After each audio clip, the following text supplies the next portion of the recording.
America का George Bernard Shaw, वो बोला इस्लाम बहुत अच्छा मज़हब है, मुसलमान बहुत बुरे हैं।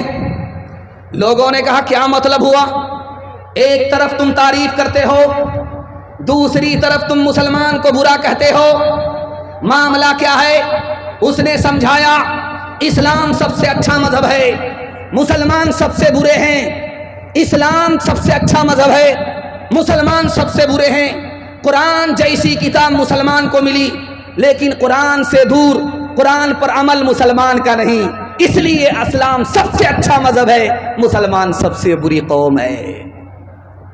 दूसरे नमूने को आपकी खिदमत पर रखता हूँ। इस हिंदुस्तान में अंबेडकर साहब इरादा जाहिर किए, मुझे इस्लाम कबूल करना है, कलमा पढ़कर मुसलमान होना।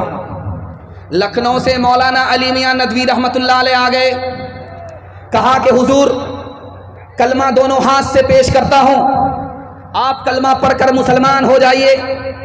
अंबेडकर साहब ने कहा कि इस्लाम तो बहुत अच्छा है, मैं इस्लाम का एहतराम करता हूँ, आप भी बहुत अच्छे आलिम हैं, मैं आपका भी एहतराम करता हूँ, लेकिन कलमा पढ़कर मुसलमान नहीं बनूंगा।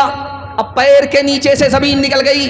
अभी तक तो इरादा था कलमा पढ़कर मुसलमान हो जाएंगे, अब अचानक इरादा बदल गया। अब कहते हैं कि इस्लाम अच्छा मज़हब है, आपका एहतराम करता हूँ, इस्लाम का एहतराम करता हूँ, कलमा पढ़कर मुसलमान नहीं हो सकता। पूछा गया कि बात क्या है, तो कहा कि मौलाना कपड़े से आप मुसलमान नजर आते हैं, शक्ल से आप मुसलमान नजर आते हैं, जिस्म से आप मुसलमान नजर आते हैं, लेकिन हिंदुस्तान में 80% मुसलमान, मुझको मुसलमान नजर ही नहीं आता। इस घर को आग लग गई, घर के जवाब से। अल्लाह। पादरी एक मुसलमान जवान से बोला कि तुम बड़े हो या तुम्हारी दाढ़ी बड़ी है? बोला कि आप भी अजीब आदमी हैं, मैं पहले पैदा हुआ, दाढ़ी बाद में पैदा हुई, तो मैं दाढ़ी से बड़ा हूं, दाढ़ी मुझसे कैसे बड़ी हो सकती है? क्या यार अजीब बात है, 20 साल पहले जब तुम मेरे पास आए थे तो तुम्हारी दाढ़ी काली थी, 20 साल के बाद जब आए हो तो तुम्हारी दाढ़ी सफ़ेद हो गई। 20 साल पहले मेरे पास आए तो दाढ़ी काली थी, 20 साल के बाद तुम्हारी दाढ़ी सफ़ेद हो गई, 20 साल में तुम्हारी दाढ़ी बदल गई, लेकिन तुम 20 साल से मुसलमान हो, तुम नहीं बदले। अफसोस तुम पर है, तुम्हारी दाढ़ी पर नहीं है। शोर है हो गए दुनिया से मुसलमान वो, हम ये कहते हैं कि थे भी कहीं मुस्लिम मौजूद, हम ये कहते हैं कि वज़ में तुम हो नसारा तो तमद्दुन में हनूद, वज़ में तुम हो नसारा तो तमद्दुन में हनूद, ये मुसलमान हैं जिन्हें देख के शर्माए हो, ये मुसलमान हैं। आप लोग हाथ उठा करके वादा कीजिए, बीवी से पूछ करके दाढ़ी रखेंगे, हाथ उठा दीजिए इंशाअल्लाह। कितना मुश्किल काम है आपको पता है? ज़रा पूछ करके देखिएगा कितना मुश्किल काम है। तीसरा पैगाम दुनिया और आखिरत के हवाले से, आप जैसा भी सुन रहे हैं बहुत अच्छा सुन रहे हैं। मैं जब स्टार्ट कर रहा था जलसे को अपना, तो उस वक्त मेरा मूड भी नहीं बन रहा था, और आपकी पेशानी को मैं पढ़ करके देख रहा था कि आप भी सुनने के लिए तैयार नहीं हैं। अल्लाह को अच्छा ही करना था कि ब्रेक लग गया, लेकिन अल्लाह का शुक्र है डिस्क ब्रेक नहीं लगा।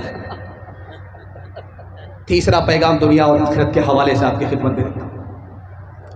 जब हाथ में खुजली होती है, आंख फड़फड़ाती है, तो हम कहां पहुंचते हैं दिखाने के लिए जा रहा हूं। जब हाथ में खुजली होगी तो कहेंगे माल आ रहा है, ससुर ने कमा करके रखा है। ये जो हाथ की खुजली है, ये खून मीठा होने की वजह से है। जब आपका खून मीठा होगा तो हाथ में खुजली होगी, इसकी वजह से माल नहीं आता, माल कमाना पड़ता। जब आंख फड़फड़ाती है तो क्या कहते हैं कि किसी दुश्मन का सामना होने वाला है। ये जो आंख फड़फड़ाती है, इसकी वजह से दुश्मन का कोई सामना नहीं होता, बल्कि बलगम जब खराब होता है तो आंख फड़फड़ाने लगती है। इसी तरह कभी कभी खाते हुए जब हिचकी आती है तो लोग कहते हैं कि तुम्हें कोई याद कर रहा है। ये तो खुदा को जुमा में याद कर रहा है, रमज़ान में याद कर रहा है, इसको कौन याद करेगा? असल में सही से खाना खाया नहीं गया, सही से पानी पिया नहीं गया, इसलिए हिचकी आ रही। और एक ख़ास बात आपको बताने के लिए जा रहा हूँ, जब छप्पर पर कौवा बोलेगा तो घर की औरत कहेगी पूरब की तरफ से बोल रहा है, इसका मतलब है दामाद आ रहा है, मुर्गे में चूना लगाए। बताइए, गेड़ाबाड़ी बाजार में 1000 कौवे बोलते हैं, कितने दामाद आ रहे हैं? आना मुकद्दर से है, जाना मुकद्दर से है। और एक ख़ास बात जो मैं सुनाने के लिए जा रहा हूँ, रफ्तार से चल रहा था, 80 की रफ्तार से चल रहा था हाईवे पे मोटरसाइकिल से, बिल्ली ने रास्ता काटा, डिस्क ब्रेक मारा, 20 बार इधर थूक रहा है, 20 बार उधर थूक रहा है। उससे पूछिए कि भाई डिस्क ब्रेक क्यों मार दी, बिल्ली को रास्ता काटते हुए डिस्क ब्रेक क्यों मारा? तो कहेगा कि हादसा होगा, बला आने वाली है। लिखने वाले ने लिखा कि हादसा होगा अपने पाप की वजह से, और हादसा टलता है अपने पुण्य की वजह से। अपनी नेकी से हादसा टल जाता है, सदका की वजह से हादसा टल जाता है, और हादसा और मुसीबत का सामना होता अपने गुनाह की वजह से। कसूर अपना है, इल्जाम बिल्ली पर डाल रहा है। एक खास बात और सुना रहा हूं, 4 आदमी बैठे हुए थे, चर्चा हो रहा था किसी का, अचानक वही आदमी आ गया जिसका चर्चा हो रहा था। तो क्या कहते हैं कि तुम्हारी उम्र बड़ी लंबी होगी, अभी तुम्हारा चर्चा हो रहा था। अगर ऐसा होता, उम्र लंबी होती, चर्चा होता, तो बूढ़ों का मसला ही हल हो जाता। 4 आदमी पहले से बैठा करके रखते और बाद में आ जाते, गिद्धे की उम्र हो जाती, मरने का नाम ही नहीं लेते। और एक खास बात और भी है, जब रात में कुत्ता बोलेगा, रोएगा, तो क्या कहेंगे? किसी चौधरी का विकेट गिरने वाला। ऐसा कुछ नहीं है, कुत्ता बला को देखता है और आगाह करता है कि जब बला तुम पर आएगी तो हम पर भी आएगी, खबरदार हो जाओ। एक मिसाल, पैगाम ख़त्म कर रहा हूँ, बहुत ध्यान से सुनिएगा। अभी मैं देख रहा था कि यहाँ मैं बयान कर रहा हूँ और पैसा आ रहा है, माशाअल्लाह ये मकई का पैसा है और बिल्कुल चमक रहा है, देखिए माशाअल्लाह। और मकई, इस बार मकई की फसल है, दाम भी अच्छा है, और आपकी किस्मत है कि अल्लाह ने आपकी मेहनत को ज़ाय नहीं किया और आपकी मेहनत रंग लाई। तो वादा कीजिए, इस मकई से गरीबों की खिदमत करेंगे, यतीमों की मदद करेंगे, दूसरे की मदद से हाथ नहीं खींचेंगे। हाथ उठा दीजिए इंशाअल्लाह। जो खुदा से नहीं मिला ससुर से लेंगे, हाथ उठा दीजिए इंशाअल्लाह।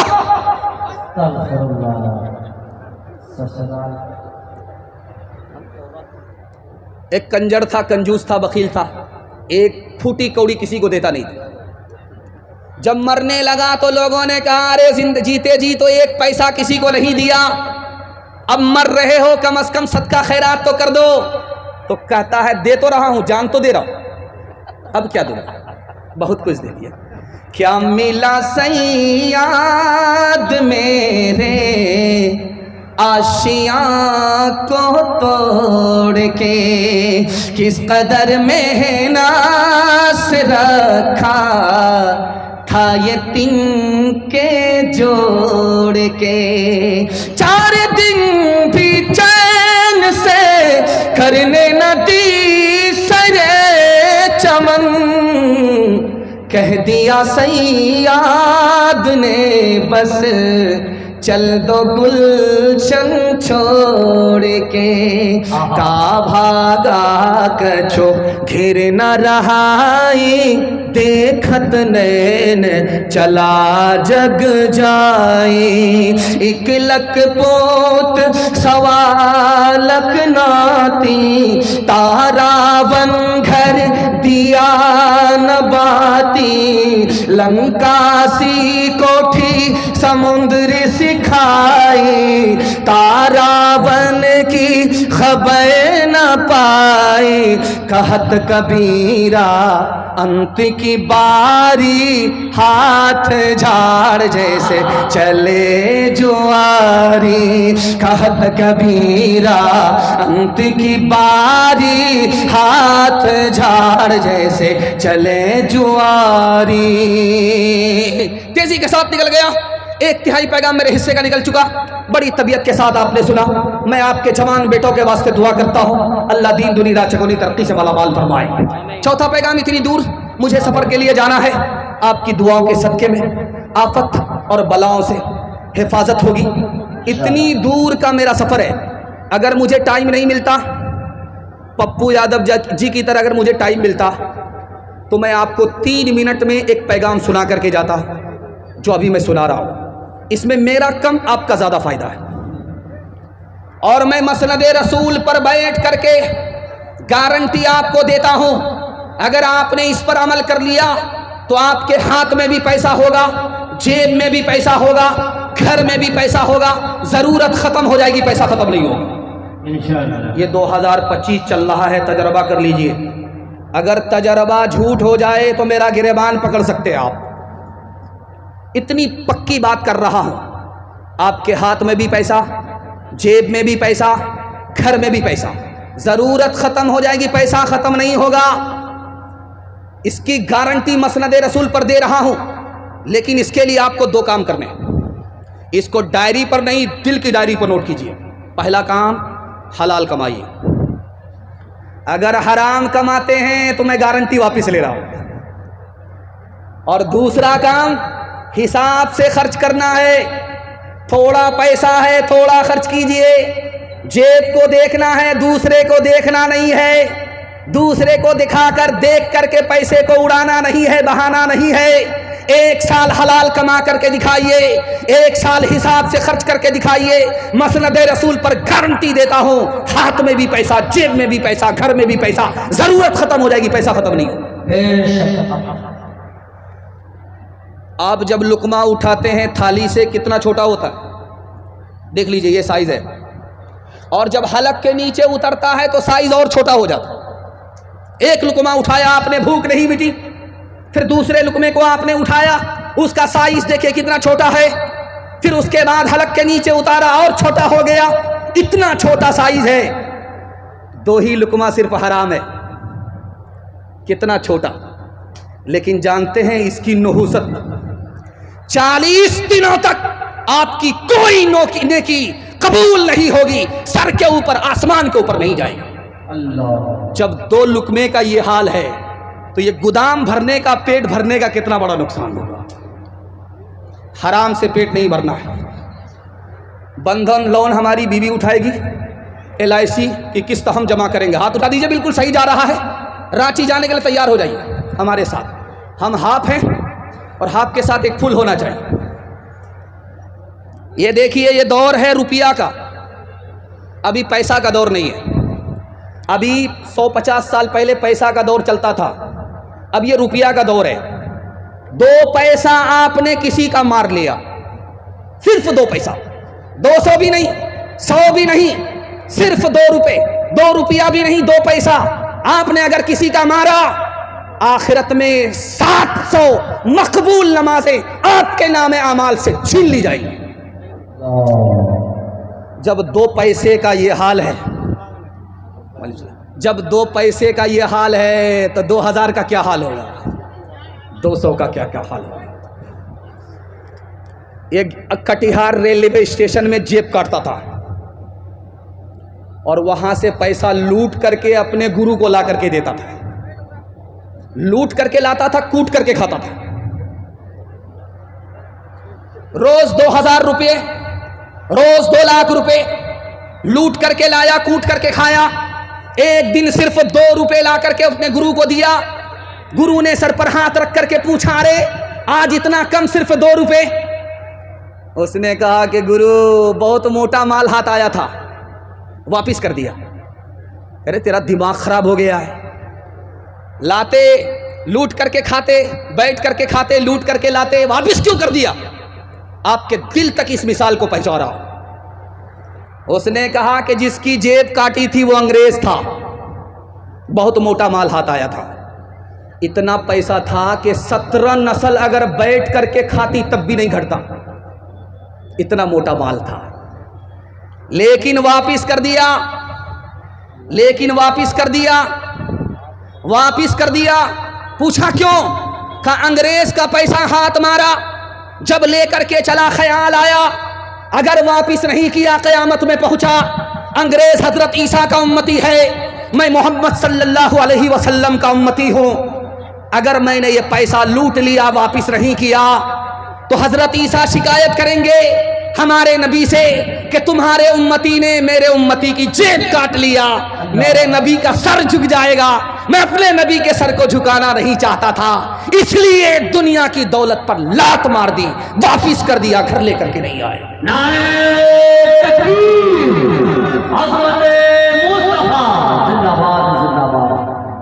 हाथ उठाइए, वादा कीजिए हलाल कमाएंगे, हिसाब से खर्च करेंगे इंशाअल्लाह। ये गेड़ा बाड़ी में दूध ला करके बेचता था, 1 किलो दूध में 10 किलो पानी मिलाता था, और कसम खा करके कहता था कि मैं दूध में पानी नहीं मिलाता हूं, पानी में दूध मिलाता। 1 किलो दूध 10 किलो पानी। 99 दिन चोर के, 1 दिन कोतवाल का। दूध बेच करके जा रहा था, बटुआ में पैसा था, साइकिल से जा रहा था। पेशाब की हाजत हुई तो पाकर के दरख्त के नीचे साइकिल लगाया, बटुआ रखा, हाजत के लिए जैसे गया, ऊपर बंदर बैठा हुआ था, नीचे आकर के बटुआ ले गए। जब वापिस आया तो देखा कि आंख बंद डब्बा गायब। तो उसने ऊपर जैसे ही सर उठाया तो देखा कि बंदर बटुआ से पैसा निकाल करके देख रहा कि असली है कि जाली है। इसने हाथ जोड़ करके कहा कि महाराज पैसा दे दो, पूरी मेहनत का पैसा है, रात दिन की मेहनत का पैसा है, वापिस कर दो, केला खिलाएंगे, वादा है। तो बंदर की तवज्जो जैसे ही बटी, उसके हाथ से एक सिक्का छूट करके पानी में गिरा, टभाक। उसको मजा आया कि बाप रे, डीजे की आवाज कितनी शानदार, किसकी शादी हो रही। उसने दूसरा सिक्का निकाला, फिर डाला, टभाक, मजा आ गया। इसने देखा कि बंदर तो खेल तमाशे में लग गया, तो पूरा मेरा बटुआ खाली कर देगा। उसने हाथ जोड़ करके कहा महाराज रहम करो, मेरी बीवी पर, मेरे बच्चे पर रहम करो, भूखे हैं, ये पैसा लेकर के जा रहा हूं उनके लिए। तो एक सिक्का इधर फेंके, एक सिक्का पानी में डाले, एक सिक्का इधर फेंके, एक सिक्का पानी में डाले। ये कहा कि महाराज समझ में आ गया, जो दूध का पैसा था वो ऊपर हो गया, जो पानी का पैसा था वो पानी में चला गया। क्यों तुमने लगाए हैं यहाँ जुल्म के डेरे, धन साथ न जाएगा, बने क्यों हो लुटेरे, बने क्यों हो लुटेरे। पीते हो गरीबों का लहू शाम सवेरे, शाम सवेरे। खुद पाप करो,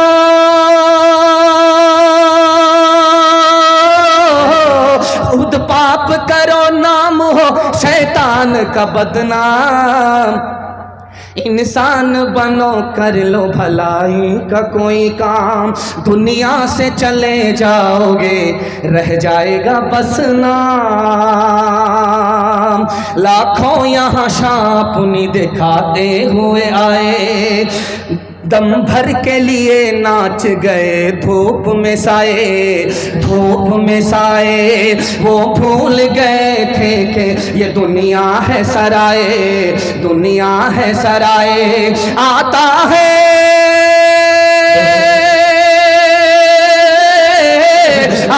है कोई सुबह तो जाता है कोई शाम।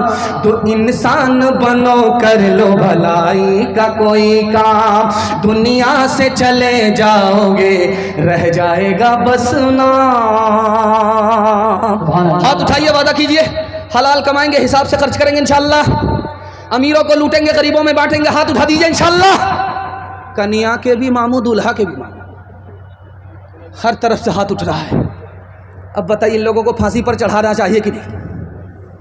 चौथा पैगाम जवानों के हवाले से, यहाँ से लेकर वहाँ तक मैंने कहा था कि पिंडाल इतना बड़ा है, इंशाल्लाह मजमा उससे बड़ा होगा, और लोग बैठ करके भी सुनेंगे, कुर्सी पर भी सुनेंगे, खड़े खड़े भी सुनेंगे।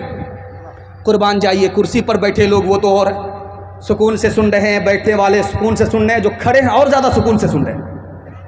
अल्लाह सबको कबूल फरमाए। जवानों के हवाले से पैगाम यहाँ से लेकर के वहाँ तक सुनने के लिए तैयार। अल्लाह हमारे जवानों को दीन दुनी रात चगुनी तरक्की से मालामाल फरमाए। हमारा जवान समाज में दारू क्यों पी रहा है? 3 वजह से। आपके घर में अगर कोई दारू पी रहा है, आप समझा रहे हैं, समझ नहीं रहा है, 3 वजह से दारू पी रहा है। दारू क्यों पी रहा है? 5 से 7 मिनट की मेरे तकरीर बाकी रह गई है। मैं आपकी खिदमत में आपके जवानों के हवाले से पैगाम देना चाह रहा हूं। हमारे जवान मुल्क की तरक्की का सामान है। जवान को तरक्की होगी, मुल्क तरक्की होगा। हिंदुस्तान के आईन में एक दफ़ा है, उसका नाम है 47, दफ़ा 47। हिंदुस्तान के दस्तूर में जो हमारा मुल्क जिस कानून से चलता है आज़ादी के बाद से, उसके दस्तूर की दफ़ा 47 में लिखा हुआ है, महात्मा गांधी जी ने इस दफ़ा को लिखाया था, पूरे मुल्क में शराब को बंद होना चाहिए। पूरे मुल्क में शराब को बंद होना चाहिए। मैं कुरान के हवाले से बाद में बताऊंगा। दस्तूर की दफ़ा 47 के हवाले से आपको बता रहा हूं। महात्मा गांधी जी ने दस्तूर में लिखाया, दफ़ा 47 में लिखा हुआ है, पूरे मुल्क में शराब को बंद होना चाहिए। सिर्फ बिहार में नहीं, बिहार ने इस मामले में हमारा सर ऊंचा कर दिया। उत्तर प्रदेश में जाओ, दारू का सैलाब है। झारखंड में जाओ, दारू का सैलाब है। बंगाल जाओ, दारू का सैलाब है। सिर्फ वाहिद बिहार है जिसमें दारू पर लाइसेंस नहीं मिलता। इस बिहार ने महात्मा गांधी जी का सर फख्र से ऊंचा कर दिया। महात्मा गांधी जी से पूछा गया कि आप दारू को पूरे मुल्क में क्यों बंद करना चाहते हैं? तो महात्मा गांधी जी ने कहा कि अगर दारू जारी रहेगी, जवान दारू के रौ में बह जाएगा। जब जवान बह जाएगा, मुल्क पीछे होगा, कौम पीछे होगी। जवान आगे होगा, मुल्क आगे होगा, कौम आगे होगा। एक मिसाल पर पैगाम खत्म कर रहा हूं। आपके घर में कच्चा अंडा होगा, कच्चा अंडा। कच्चा अंडा आप लीजिए, उसको तोड़िए और शराब के गिलास में डाल दीजिए। शराब के गिलास में कच्चा अंडा तोड़ करके डालिए, वो ऐसे पक जाएगा जैसे चूल्हे पर अंडा पकता है। अब गौर कीजिए कि शराब में तो पानी है, पानी में अंडा टाइट कैसे हो गया? अंडा पानी में कैसे पक गया? शराब की बोतल गिलास में डालकर कच्चे अंडे को तोड़ करके आप देखिए, अंडा पक जाता है। पता चला जिस तरह चूल्हे में आग है, उसी तरह शराब में आग है। जब हलक के नीचे शराब आएगी तो अतड़ी को उसी तरह गला कर रखेगी। दारू पीता नहीं है, दारू पीने वाले के साथ बैठता है। शराब पीता नहीं है, शराब पीने वाले के साथ बैठता है। बाप ने मना किया, बेटा दारू पीने वाले के साथ मत बैठो, खराब हो जाओगे। बेटे ने कहा, अब्बा हुजूर वो खराब है अपनी जगह, मैं सही हूं अपनी जगह, मुझे कोई फर्क नहीं पड़ता। बाप को समझ में आ गया, जोश है होश नहीं है। बाप ने कहा कि बेटा जाओ, गेड़ाबाड़ी जाओ, एक पेटी सेब खरीद करके लाओ। एक पेटी सेब खरीद करके बाप के पास बेटा लेकर के आया तो बाप ने कहा कि बेटा अब पेटी खोलो, कोई सेब सड़ा हुआ तो नहीं है। तो बेटे ने जब चेक किया तो एक सेब सड़ा हुआ था। बेटा जब पेटी से उसको निकाल करके फेंकने लगा तो बाप ने कहा कि बेटा वो खराब है अपनी जगह, ये सही है अपनी जगह, फेंकने की जरूरत नहीं है। पेटी को बंद करो, 3 दिन के बाद देखना। 3 दिन के बाद जब पेटी को खोला गया, पूरी पेटी सड़ गई। अब बाप ने मौके का चौका मारा, तुम तो कहते थे कि वो खराब है अपनी जगह, मैं सही हूं अपनी जगह। एक खराब सेब ने पूरी पेटी को सड़ा दिया। एक खराब आदमी पूरे खानदान को खराब कर देता। हाथ उठाइए, वादा कीजिए शराब से बचेंगे, दूसरे को बचाएंगे। हाथ उठा दीजिए इंशाअल्लाह। जवानी में पकड़े हैं, बुढ़ापे में छोड़ देंगे। हाथ उठा दीजिए इंशाअल्लाह। बड़े बड़े की चोरी पकड़ी जा रही है। आशिकों को शबाब ने मारा, फासिकों को शराब ने मारा, आलिमों को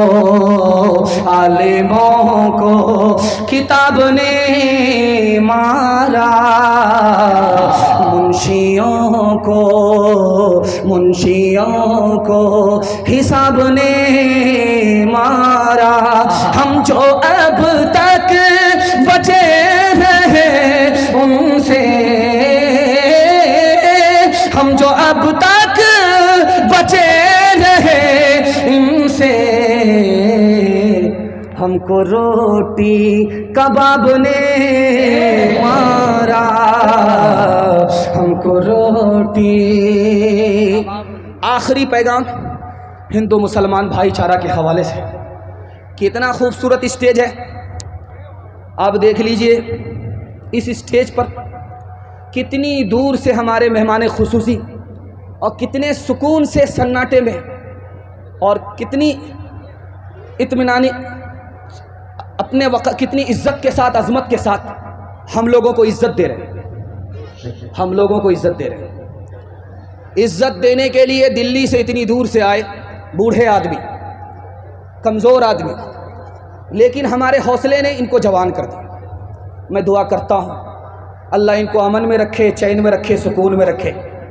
भाईचारा के हवाले से यहाँ से लेकर के वहाँ तक सुनने के लिए तैयार, जोश के साथ हाथ उठाइए इंशाअल्लाह। अंदर से दुश्मन, ऊपर से दोस्त बनेंगे, हाथ उठा दीजिए इंशाअल्लाह।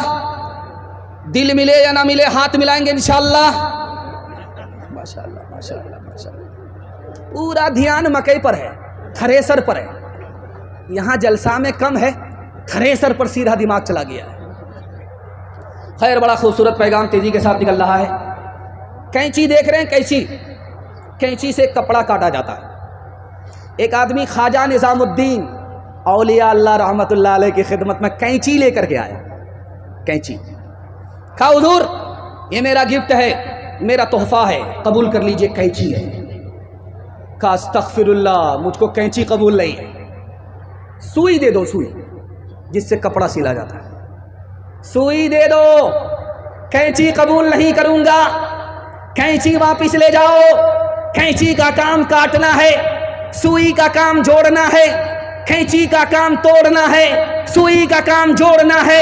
मैं जोड़ने के लिए आया हूं, तोड़ने के लिए नहीं। हिंदू मुसलमान से महात्मा गांधी जी खिताब कर रहे थे। इधर हिंदू हजरात बैठे हुए थे, इधर मुसलमान बैठे हुए थे। हिंदुओं से कहा कि मैंने हिंदू से हा को निकाला, मुसलमान से कहा कि मैंने मुसलमान से मीम को निकाला। हिंदू से हा को निकाला, मुसलमान से मीम को निकाला। फिर मैंने क्या किया, हा को मीम से मिलाया।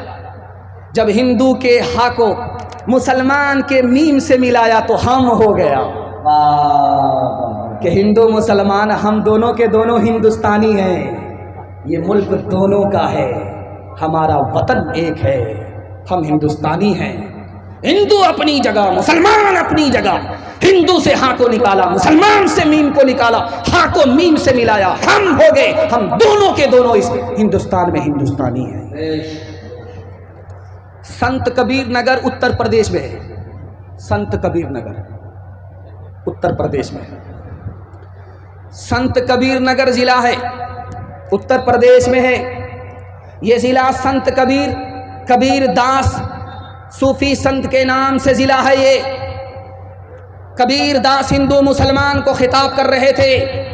मुसलमान से कहा खड़े हो जाओ, हिंदुओं से कहा खड़े हो जाओ। हिंदू से पूछा कि तुम मानते हो ये दुनिया जाने वाली है? हिंदू ने सर पर हाथ रख करके कहा कि हाँ, ये दुनिया जाने वाली है। मुसलमान से कहा कि तुम मानते हो कि ये दुनिया जाने वाली है?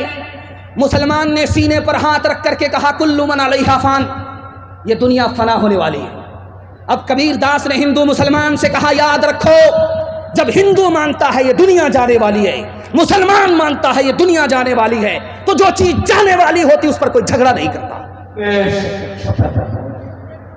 जब तुम्हें भी पता है ये दुनिया जाने वाली है, हिंदुस्तान जाने वाला, जब उसे भी पता है कि हिंदुस्तान जाने वाला है, तो हिंदुस्तान पर हिंदू मुसलमान का झगड़ा कैसा। हाथ उठाइए, वादा कीजिए मोहब्बत से जिएंगे, मोहब्बत से मरेंगे इंशाअल्लाह। न तेरा है न मेरा है, ये हिंदुस्तान सबका है। नहीं समझी गई ये बात तो नुकसान सबका है। जो इसमें मिल गई नदियाँ वो दिखलाई नहीं पड़ती, महासागर बनाने में मगर एहसान सबका है। हवेली झोपड़ी सबका मुकद्दर फूट जाएगा, अगर ये साथ हिंदू मुस्लिमों का छूट जाएगा।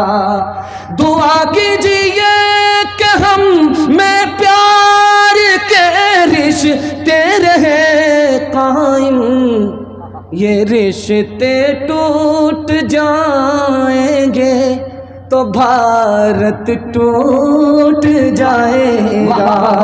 ये रिश्ते टूट जाएंगे तो भारत टूट जाएगा। धर्म मेरा इस्लाम है, भारत जन्म स्थान। वज़ू करूँ अजमेर में, वज़ू करूँ अजमेर में, काशी में अशनान, काशी में अशनान।